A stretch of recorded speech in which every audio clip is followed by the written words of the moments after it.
Ladies and gentlemen, welcome to Class 3. Now let's examine for a moment the transition from Republic to Empire. Augustus Octavianus was the first emperor of Rome. He was born in Rome, from a family originating from a village close of Rome that's still there. It's called Velletri. He followed an established family tradition, being his father a senator of the Republic. He integrated a triumvirate that took the power after the assassination of Julius Caesar. It was composed of Lepidus, Mark Antony and Octavianus.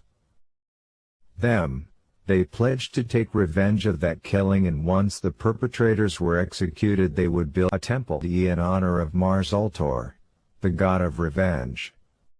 They actually managed to do so. Very soon after started the struggle among the three leaders. At that time Mark Antony served in Egypt and was in charge of the army in the southern part of the possessions of Rome.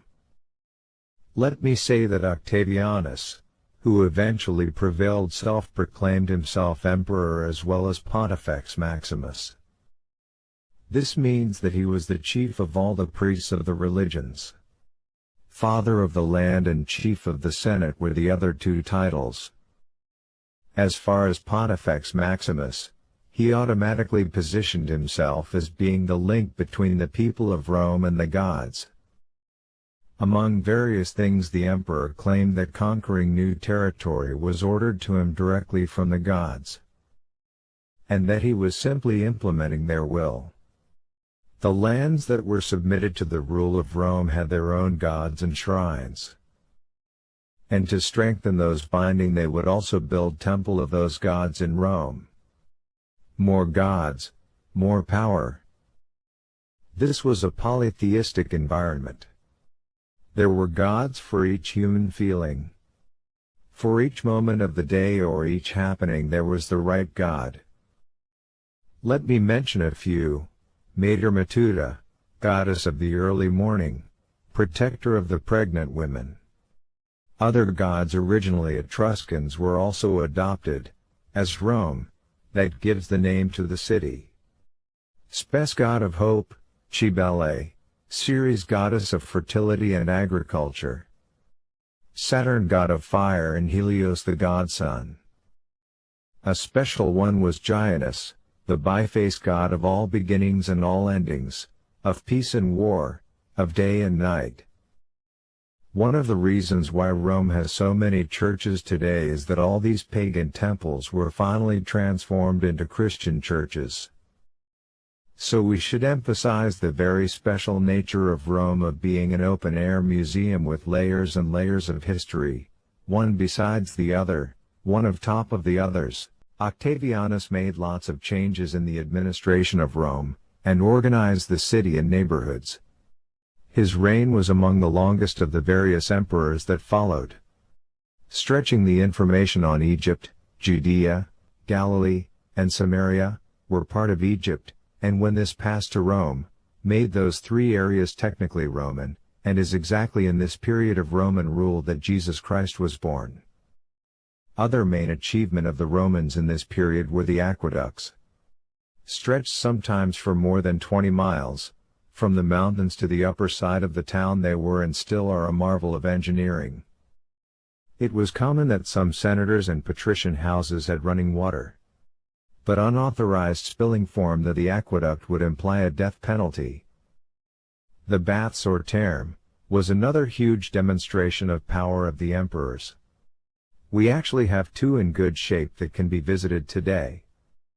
Omne is the bath of Caracalla, emperor in year 212 AD, and the other one, bigger but in worse shape, is the one of Diocletian, emperor in 292 AD. Imagine the full square of present Rome. Piazza della Repubblica was no other than the lobby of the baths. You maybe have seen before coming to Italy. The city of Bath in the UK, built by Emperor Adrianus, the same of the Adrian Wall in Scotland and the Pantheon in Rome. He was emperor of Rome between 118 and 138 AD. The Circus Maximus is the ancient Roman chariot racing stadium and mass entertainment venue in Rome, Italy. It measured 621 meters, 2,037 feet, in length and 118 meters, 387 feet, in width and could accommodate over 150,000 spectators. In its fully developed form, it became the model for circuses throughout the Roman Empire. The site is now a public park. It's the place where the games were held. One-day or even half-day events to spectacular celebrations held over several days, with religious ceremonies and public feasts, horse and chariot racing, athletics, plays and recitals, beast hunts and gladiator fights.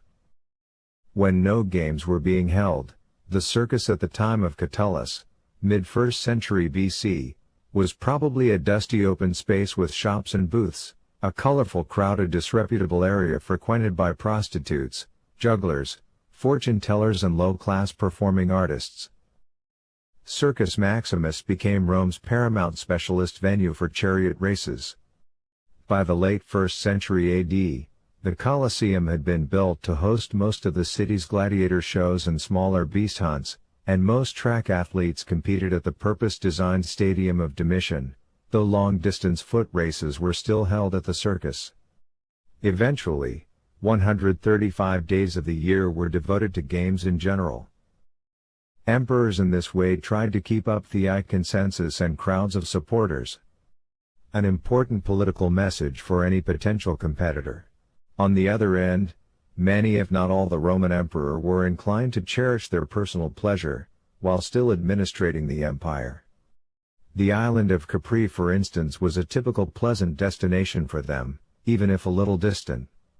Tiberius, notorious hedonist, lived most of the year in Capri, delegating the very sensitive relations with the Senate to one of his numerous personal slaves, with whom he had great confidence.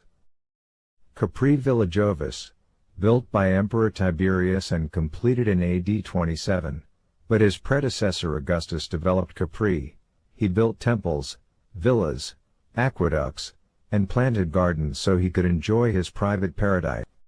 Octavianus made lots of works in Rome, aqueducts, roads, bridges, so much to have him to say at the end of his life. You gave me Rome in ruins and I give back to you full of marbles and splendid buildings. I would say that this is, by the way, one of the most prominent emperors of Rome. The month of August comes directly from his name. The 15th of August was his birthday. Still today, 2,000 years later, is a holiday called in Italian Ferragosto, meaning the holiday of Augustus. We must say that we're the Christians that have established on this day a religious holiday, combining, as it was in use in the early times, pagan holidays with Christian festivities.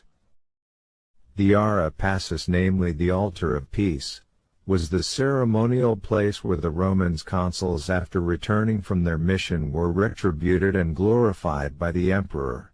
Also was used to have the submitted enemies to sign the peace treaties with Rome, documents that included conditions and specifics of the alliance with Rome, and many of them had a validity of perpetual, being the eternal city and the intentions of the emperor, going to last forever.